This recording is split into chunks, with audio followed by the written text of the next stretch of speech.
Welcome to SSC English channel and good morning to all of you.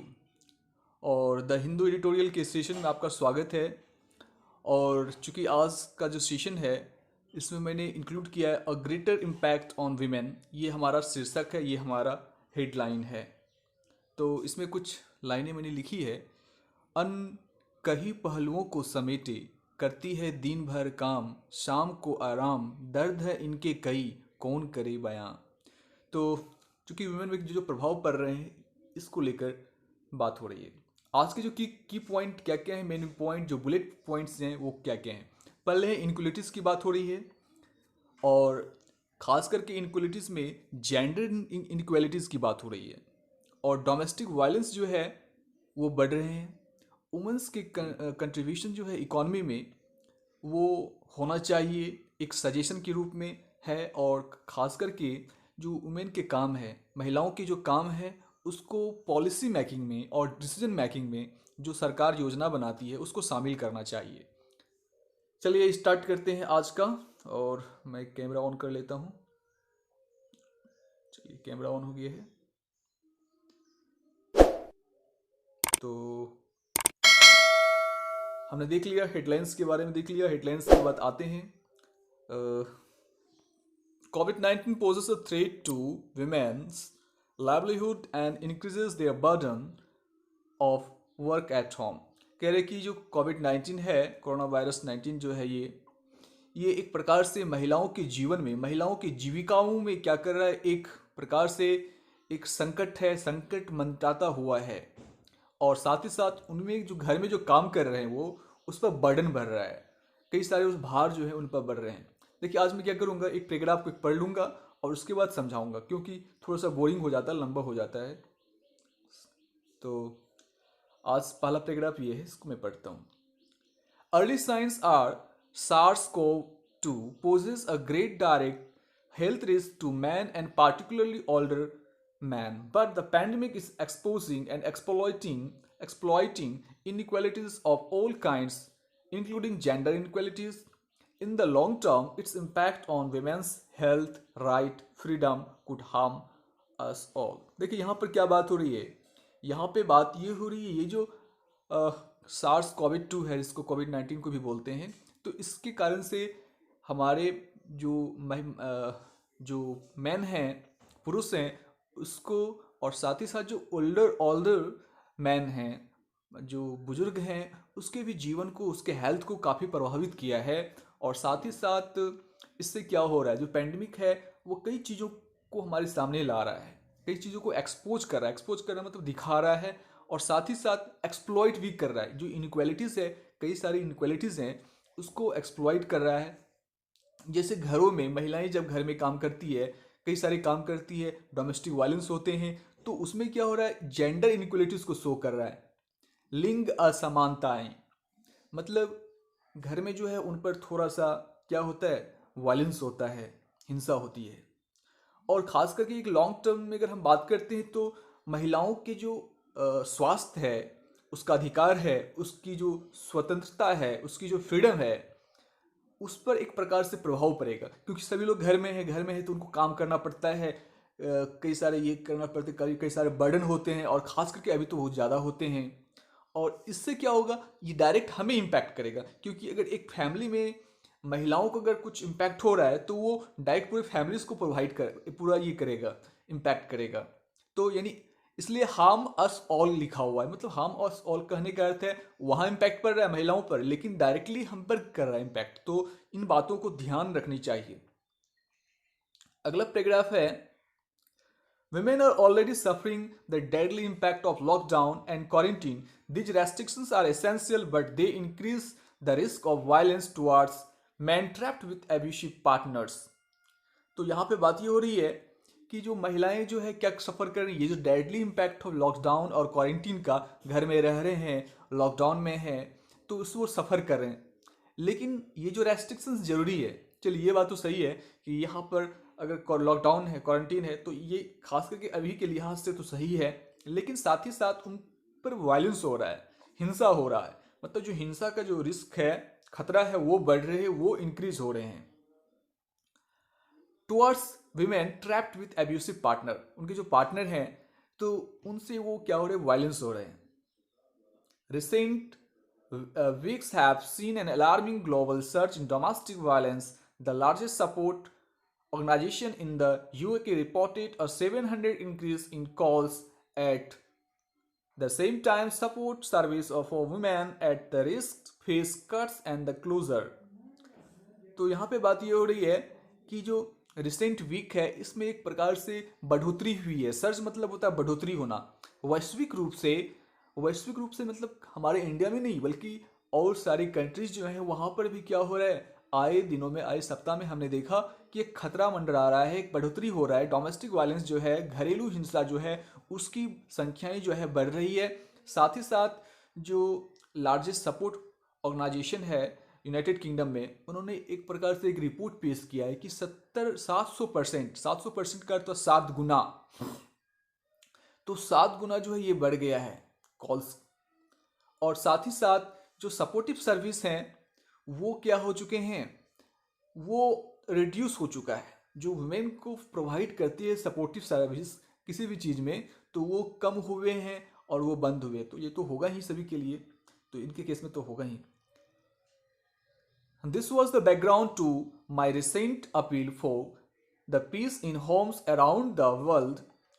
और एक प्रकार से एक मैसेज है जिन्होंने जो राइटर है, जो एडिटोरियल जो लिख रहे हैं, उनका कह रहे एक प्रकार से एक उसका बैकग्राउंड है कि एक रिसेंट अपील है कि घर में जो है शांति बनाए रखे, पीस बनाए रखे.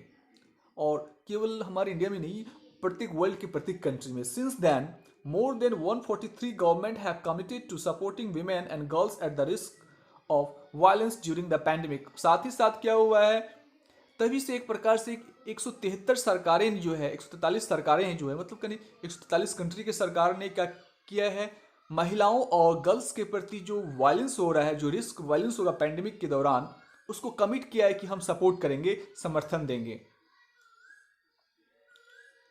Every country can take action by moving service online, expanding domestic violence shelter and designating them as essential, increasing support to frontline organizations. तो यहाँ बात ये हो रही है कि जितने भी कंट्री हैं वो एक एक्शन ले सकते हैं कि ऑनलाइन सर्विस प्रोवाइड किया जाए और ये डोमेस्टिक वायलेंस जो हो रहे हैं शेल्टर, इससे बनाया जाए, उसको एक्सपेंड किया जाए और एक इसेंशियल्स के रूप में, एक ज़रूरी चीज़ों के रूप में इसे देखा जाए. और जो सपोर्ट सर्विस प्रोवाइड की जा रही है उसे भी क्या बढ़ाना चाहिए. United Nations partners with European Union. The Spotlight initiative is working with government is more than 225 countries on this and similar measures and stand ready to expand its support. तो कहा जाए यूनाइटेड नेशन है, इसका एक partnership, जो उसका partnership है European union. European union का अर्थ क्या है, एक प्रकार से ऑर्गेनाइजेशन है. यूएन के बारे में आप लोग को पता होगा, यूनाइटेड नेशंस एक इंटरनेशनल ऑर्गेनाइजेशन. और EU मतलब यूरोपियन यूनियन क्या है, जो यूरोपीय देश हैं उसके कई सारे देश जो हैं उसमें मिले हुए हैं. ठीक, एक ऑर्गेनाइजेशन है, तो उनका एक पार्टनरशिप है. तो इसके साथ कहा जा रहा है, उन्होंने एक इनिशिएटिव के बारे में बात कर रहा है कि काम कर रहे हैं सरकारों के साथ मोर देन 25 कंट्री पर, और जो भी इस पर मेजर्स लेने हैं वो इसको फैला रहे हैं, एक्सपेंड कर रहे हैं अपने सपोर्ट को. But the threat to women's right and freedom posed by COVID-19 goes far beyond physical violence. The deep economic downturn accompanying pandemic is likely to have a distinct female face. तो ये देखिए यहाँ पे क्या बात हो रही है, कहा जा रहा है ये जो थ्रेट है, ये जो संकट है, एक प्रकार से एक भय है महिलाओं के राइट्स और उसके फ्रीडम्स को लेकर कोविड-19 के कारण से, जो जिससे क्या हो रहा है, वो फिजिकल वायलेंस ही नहीं हो रहा है, फिजिकल वायलेंस के साथ मेंटल वायलेंस हो रहा है, साथ साथ कई और हो रहे हैं. इससे क्या हो रहा है, जो डीप इकोनॉमिक आउटटर्न हो रहा है, घाटा जो हो रहा है, एक तो आर्थिक घाटा हो रहा है, साथ ही साथ जो है ये पैंडेमिक जो एक प्रकार से क्या है, फीमेल फेस को सामने कर रहा है, एक अलग रूप सामने ला रहा है उसके. अनफेयर अनइक्वल ट्रीटमेंट, यहाँ पे महिलाओं के साथ जो है वो क्या हो रहा है, अनफेयर अनइक्वल ट्रीटमेंट हो रहा है. अनफेयर कहने का अर्थ है गलत बर्ताव, और अनइक्वल मतलब असमान बर्ताव. उनका जो बिहेवियर हो रहा है उनके प्रति वो गलत हो रहा है, अच्छा नहीं हो रहा है. the unfair and unequal treatment of working women is one reason why I went into politics in the late 1960s as a student volunteer doing social work in poor area of Lisbon. I saw women in very difficult situation doing mental job and carrying the weights of their extended family. I knew this had to change, and I have seen important change in my lifetime. But तो कहा जा रहा है जो ये जो लिख रहे हैं एडिटोरियल, वो कह रहे हैं कि जो ट्रीटमेंट है, बर्ताव है महिलाओं, जो ये वर्किंग वीमेन हैं, जो कामकाज की महिलाएं हैं, घर से बाहर जो काम कर रही हैं, ठीक है, उनका जो एक अनफेयर और अनइक्वल ट्रीटमेंट हो रहा है, एक कारण है जिसके कारण से मैं पॉलिटिक्स में गया। जो ये लिख रहे हैं वो अपने बारे में बता रहे हैं कि उनका एक्सपीरियंस बता रहे हैं, जिसके कारण से मैंने पॉलिटिक्स में आया, राजनीति में कदम लिया। और उन्होंने 1960 के दशक में देखा, एक स्टूडेंट वॉलंटियर के रूप में काम कर रहे थे, एक स्वयंसेवी जो होते हैं छात्र के रूप में वो काम कर रहे थे, सोशल वर्क में काम कर रहे थे। और उन्हें एक बार क्या हुआ, वो लिस्बन के एरिया में गए और उन्होंने देखा कि महिलाएं जो है डिफ़िकल्ट सिचुएशन में काम कर रही है, मैनुअल जॉब कर रही है, जो छोटे मोटे काम होते हैं उस काम को कर रही है। और साथ ही साथ वो कई सारे वेट लेकर अपने फैमिली, एक्सटेंडेड फैमिली के वेट को वो ढो रही है काम के द्वारा। I knew this had to change, और वो जानते थे कि ये जो चेंज, समाज में परिवर्तन तो होना ही है, आज नहीं तो कल जो है होना ही है। और वो एक इम्पोर्टेंट चेंज के रूप में देखिए अपने जीवन काल में।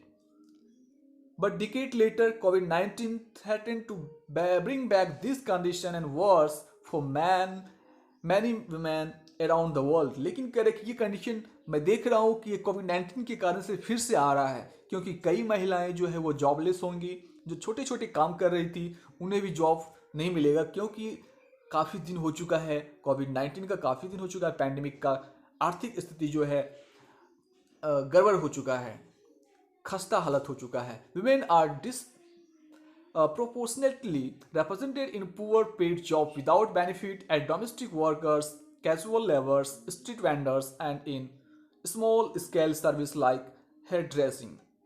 कह रहे कि विमेन जो है अलग अलग अनुपात में जो है विभिन्न रूप में जो वो छोटे छोटे काम कर रही है, पुअरली पेड जॉब, जिसमें पैसे जो है बहुत ही कम मिलते हैं, या डोमेस्टिक वर्क तो करते ही, डोमेस्टिक वर्क में तो उसे मिलता नहीं है पैसा, घर में काम करते तो उसे पैसा नहीं मिलता है।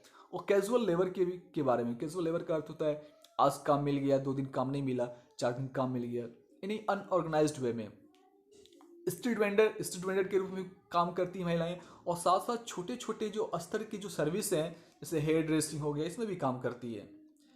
तो जो इंटरनेशनल लेबर ऑर्गेनाइजेशन है ILO, ये क्या करती है कि जितने भी मजदूर हैं उनके बारे में सोचती है।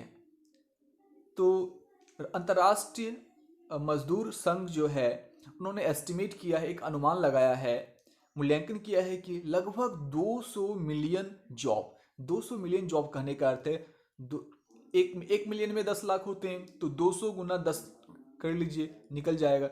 Will be lost in the next 3 month alone, मतलब अगले 3 महीने में जो है इतने लोगों का जो जॉब जो है वो क्या हो जाएगा, छूट जाएगा। 10 लाख है तो 1 करोड़, 10 करोड़, फिर अरब, तो इतने लोगों का जॉब जो है वो छूट जाएगा। Many of them is exactly this sectors, और उनमें जो है कुछ जो है इन्हीं सेक्टर्स में है। And just as they are losing their paid employment, many women face a huge increase in care work due to school closure, overwhelmed health system and increased need of older people। कई महिलाओं का जो है काम जो है घर में है, घर में रहेंगी, और साथ साथ जो केयर टेकर का जो काम है ना, जो बच्चे घर में रह रहे हैं उनके प्रति उनका जो ये होगा बहुत ज़्यादा हो जाएगा। क्यों, पहले बच्चे 6 घंटे स्कूल में जा रहे थे, कुछ ट्यूशन भी कर रहे थे, कम से कम मान ले 6 घंटे, तो 6 घंटे तो उन्हें काम नहीं करना पड़ता। लेकिन अब 6 घंटे हैं, साथ साथ अगर छोटे बच्चे हैं उनकी तो देखभाल करनी है, साथ साथ अगर बड़े बच्चे हैं, थोड़ा सा बड़े बच्चे हैं तो उनका भी देखभाल करना है, मम्मी ये कर दो, मम्मी वो कर दो, तो इधर उधर पति का झगड़ा उधर उधर, तो मतलब पूरा बर्डन जो है महिलाओं पर आ रहा है। तो सोचिए स्कूल बंद होने से कहीं भी ये हो रहा है, क्योंकि जो बच्चे पढ़ रहे थे उनका भी अब ये सुनना है, मुझे मैगी बना के खिलाओ, मुझे ये कराओ, मुझे वो कराओ, तो ये बढ़ रहा है। और साथ ही साथ जो है हेल्थ सिस्टम में उनका भी, चूँकि अभी हेल्थ सिस्टम क्या हो रहा है, वो हेल्थ सिस्टम मतलब कई हेल्थ सिस्टम में कई से सारे काम हो रहे हैं, बढ़ रहे हैं। तो इससे क्या हो रहा है, उसकी जो मांग जो है ज़्यादा हो रहा है घर में। Let's not forget the girls who have had their education cut short in some village in Sierra Leone. Uh, Leone, Leone. School enrollment rates for teenage girls fell from 50% to 34% after the Ebola epidemic, with lifelong implication for their well-being and that of their communities and the societies. तो कह रहे कि जो बच्चे घर school जा रहे थे, एक यहाँ पर रिपोर्ट पेश किया जा रहा है कि जब इबोला वायरस हुआ था, इबोला पेंडेमिक हुआ था, महामारी हुआ था, इबोला वायरस के कारण से फैला था कुछ समय पहले। तो वहाँ पे क्या हुआ था, कई जो गर्ल्स जो थे वो स्कूल, उनका एजुकेशन जो छूट गया था, और एजुकेशन छूटा, और कई विलेज में जो है जो रेट होता है, एडमिशन का रेट होता है, वो कम हो गया था। जो टीन एज गर्ल होते हैं कम हो गया था, यानी 50 से लेकर 34% कम हो गया था। और साथ ही साथ इसका अर्थ है, लाइफ लॉन्ग इम्प्लीकेशन का अर्थ है कि जो वेलबींग होता है वो उसमें कमी आना, और साथ साथ समाज में, कम्युनिटीज़ में उसका भी भागीदारी खास करके कम हो जाता है। फिर many men too are facing job losses and the conflicting demand, but even at the best of time women are do 3 times as much domestic work as men। कह रहे हैं कि कई सारे ये जो पुरुष हैं वो क्या करते हैं, जॉब उनको फेस हो रहा है, उनकी जॉब छूट रहे हैं, डिमांड बढ़ रहे हैं, मतलब डिमांड में थोड़ा सा तकरार आ रही है। और साथ ही साथ एक अगर जनरल कंडीशन में देखा जाए तो महिलाएं जो है 3 गुना काम करती है एक पुरुष के मुकाबले। That means they are more likely to be called on to look after children if business often while school remain closed, delaying their return to paid labor force। अगर क्या होता है, इसका अर्थ ये है कि वो बच्चों का ज़्यादा देखभाल करेंगी। इफ बिजनेस ओपन, अगर बिजनेस खुलता है, अगर स्कूल क्लोज रहता है, या कह सकते हैं डिले हो रहा है, पेड फोर्स में डिले हो रहा है। Interest inequality also mean that while working up max 70% of the healthcare worker, they are vastly outnumbered by men in the healthcare management and comprise just 1 in every 10 political leader worldwide, which harms us all. We need women at the table when the decisions are taken on this pandemic to prevent worst cases scenario like second spike in infection, labor shortage, even social unrest। तो यहाँ बात हो रही है कि खास करके जो इनइक्वलिटीज़ है, ये जो गहरा इनइक्वलिटीज़ है, इंटरेस्ट इक्वलिटीज़ है, इसका अर्थ ये हुआ कि जो 70% ऑफ हेल्थ केयर वर्कर है उनमें उनका योगदान होता है। 70% हेल्थ केयर वर्कर में महिलाओं का ज़्यादा योगदान होता है। तो ये संख्याएं जो है बहुत ही ज़्यादा है, महिला पुरुष के मुकाबले संख्या ज़्यादा है हेल्थ केयर मैनेजमेंट में महिलाओं का। तो और साथ ही साथ एक पॉलिटिकल 10 में से एक पॉलिटिकल लीडर जो महिलाएं आ रही है। एक आंकड़ा है कि 10 अगर पॉलिटिकल लीडर है वर्ल्ड वाइड तो एक महिलाओं का ये है, विच हार्म अस ऑल, और इससे जो हमें हार्म पहुंचेगा क्योंकि वो बहुत ही कम है। तो we need to women at table when decision are taken on the pandemic. और जब पेंडेमिक का डिसीजन लिया जाएगा, पॉलिसी बनाए जाएंगे, तो महिलाओं को आगे रखना पड़ेगा ताकि उस पर भी पॉलिसी बनाया जाए, उसको भी देखते हुए पॉलिसी बनाया जाए। तो ये जो राष्ट्र के सिनारियो है, ये जो परिदृश्य है, खराब परिदृश्य, इसको रोकने के लिए, इन्फेक्शंस को रोकने के लिए, शॉर्टेज लेबर को रोकने के लिए, सोशल रजिस्टिस को रोकने के लिए, women in insecure job urgently need basic social protection from health insurance to paid sick leave, children's income protection and employment benefit। करे कि महिलाओं को सारे काम चाहिए, चाहे अनएम्प्लॉयमेंट की बात हो, हेल्थ चाइल्ड केयर की बात हो, इनकम प्रोटेक्शन की बात हो, या तो पेड सिक की बात हो, इंश्योरेंस की बात हो, हेल्थ इंश्योरेंस की बात हो, या सामाजिक प्लेटफॉर्म्स की बात हो। तो इन सभी में उन्हें क्या चाहिए, महिलाओं को जो इनसिक्योर जॉब का फील हो रहा है उसके प्रति जो है वो जागरूक होनी चाहिए। Looking ahead, measures to stimulate the economy like cash transfer, credit, loans, bail out must be targeted at women. कह रहे हैं कि इसको देखते हुए महिलाओं के प्रति जो मेजर्स लेनी चाहिए ताकि इकोनॉमी में उनका क्या हो, भागीदारी बढ़े, कैश ट्रांसफर हो, लोन्स हो, बेल आउट हो, तो इन सभी को महिलाओं पर भी टारगेट करना है, which they are working full time in the formal economy. चूंकि फॉर्मल इकोनॉमी में वो दिन भर काम करते हैं तो उनकी बात को भी ध्यान रखना चाहिए। कभी कभी वो पार्ट टाइम करते हैं, सीजनल वर्कर भी करते हैं इनफॉर्मल इकोनॉमी में। इनफॉर्मल इकोनॉमी कहने का अर्थ है अनऑर्गेनाइज्ड इकोनॉमी में। और कभी कभी वो इंटरप्रेन्योर और बिजनेस वर्कर के रूप में काम करते हैं। और लास्ट कंक्लूजन है इंक्लूसिव इकोनॉमिक मॉडल, और किस मॉडल को हमें अपनाना चाहिए। 2 पैराग्राफ है, ठीक है, तो फास्ट फास्ट पढ़ लेता हूँ। तो inclusive including model, COVID-19 pandemic has made it clear that even that women's unpaid domestic labor is subsidizing both public service and private profit। कह रही कि महिलाओं का जो ये काम है, ये तो क्लियर बात है कि जो महिलाओं का जो अनपेड डोमेस्टिक लेबर है, मैं घर में काम करती हूँ, उन्हें पैसा मिलता नहीं है, तो ये दोनों चाहे प्राइवेट हो या पब्लिक हो, दोनों को वो बेनिफिट करती है, सब्सिडाइज करती है। जैसे सरकार क्या करती है, सब्सिडी देती है, उसी प्रकार से ये जो है सब्सिडी देती है प्रॉफिट में, यानी पब्लिक और प्राइवेट सेक्टर में, दोनों में। This must be included in economic matrix and decision making. तो इस बात को जो है डिसीजन मेकिंग में जो पॉलिसी बनाएंगे सरकार के द्वारा, इन बातों को ध्यान रखना चाहिए। We will all gain from working arrangement that recognise people's caring responsibility and from inclusive economic model that value work at home. जो घर में काम कर रहे हैं अगर हम उसको वैल्यू देंगे तो इससे जो वर्किंग अरेंजमेंट होगा, जो पहचान मिलेगी, वो बढ़िया होगी। This pandemic is not only the challenging global health system but our commitment to equality and human dignity. कह रहे कि जो पैंडेमिक है केवल ये भी चैलेंज नहीं दे रहा है कि ग्लोबल हेल्थ सिस्टम कोई चैलेंज नहीं दे रहा है, साथ ही साथ जो हमारा कमिटमेंट है इक्वलिटी का, ह्यूमन डिग्निटी का, प्रतिष्ठा का, मानव प्रतिष्ठा का, बराबरी का, उसको भी, उसके प्रति भी कमिटमेंट होना है। With women's interest and right front and center, we can get through this pandemic faster, build more equal and resilient community and societies that benefit everyone।